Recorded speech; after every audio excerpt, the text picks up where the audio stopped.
या देवी सर्वभूतेषु मा स्कन्धमातारूपेण संस्थिता नमस्तस्यै नमस्तस्यै नमस्तस्यै नमो नमः। आप सभी का आपके चैनल आंजनी में स्वागत है और आंजनी की तरफ से आप सभी को नवरात्रि की हार्दिक शुभकामनाएं। माँ दुर्गा, माँ भगवती आप पर सदा अपनी कृपा दृष्टि बनाए रखें। माँ भगवती की आराधना यदि आप सच्चे मन से करते हैं तो भगवती माता जल्दी ही प्रसन्न होती है और मन वांछित फल देती है। उससे पहले आप सभी कमेंट सेक्शन में एक बार माँ भगवती का जयकारा जो लगाएं, जय माता दी कमेंट सेक्शन में अवश्य लिखें। आज की इस वीडियो में हम नवरात्रि के चौथे दिन माँ दुर्गा के स्वरूप माँ स्कंद माता की पूजा विधि, महत्व तथा कथा के बारे में संपूर्ण जानकारी लेंगे। उससे पहले आप सभी से मेरा अनुरोध है कि मेरे साथ वीडियो के अंत तक बने रहिएगा। चलिए तो अब जानते हैं माँ स्कंद माता की कथा का क्या महत्व है। नवरात्रि के 5वें दिन दुर्गा जी के 5वें स्वरूप माँ स्कंद माता की पूजा और अर्चना की जाती है।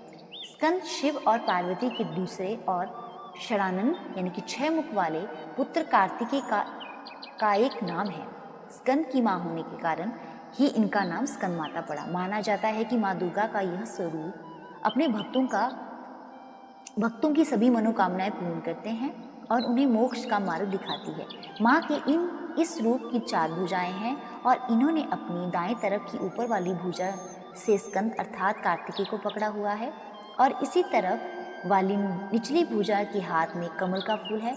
बाईं ओर की ऊपर वाली भुजा में वरद मुद्रा है और नीचे दूसरा श्वेत कमल का फूल है। सिंह इनका वाहन है क्योंकि यह सूर्य मंडल की देवी है, इसलिए इनके चारों ओर सूर्य की अलौकिक तेज में मंडल सा दिखाई पड़ता है। सर्वदा कमल के आसन पर स्थित रहने के कारण इनका नाम पदासना भी पड़ गया। तो चलिए अब जानते हैं कि स्कंद माता की क्या कथा है। पौराणिक कथाओं के अनुसार असुर तारकासुर कठोर तपस्या कर रहा था। तारकासुर की तपस्या से भगवान ब्रह्मा जी प्रसन्न हो गए। वरदान में तारकासुर ने अमर होने की इच्छा रखी। यह इच्छा सुनकर भगवान ब्रह्मा जी बोले कि जो भी धरती पर जन्मा है उसकी मृत्यु तो निश्चित है, तो कोई भी अमर नहीं हो सकता। तारकासुर निराश हो गया, जिसके बाद उसने यह वरदान मांगा कि भगवान शिव का पुत्र ही मेरा वध करेगा। अब तारकासुर तो ये निश्चित ही जानता था कि भगवान शिव ने विवाह तो नहीं किया है, तो उनकी कोई भी संतान नहीं है। तो वह वरदान प्राप्त करने के बाद वो लोगों पर अत्याचार करने लगा। तंग आकर सभी देवी देवता भगवान शिव से मदद मांगने लगे। तारकासुर का वध करने के लिए भगवान शिव ने माता पार्वती जी से विवाह किया। विवाह करने के बाद शिव पार्वती के पुत्र कार्तिकेय हुए। जब कार्तिकेय बड़े हुए तब उन्होंने तारकासुर का वध कर दिया।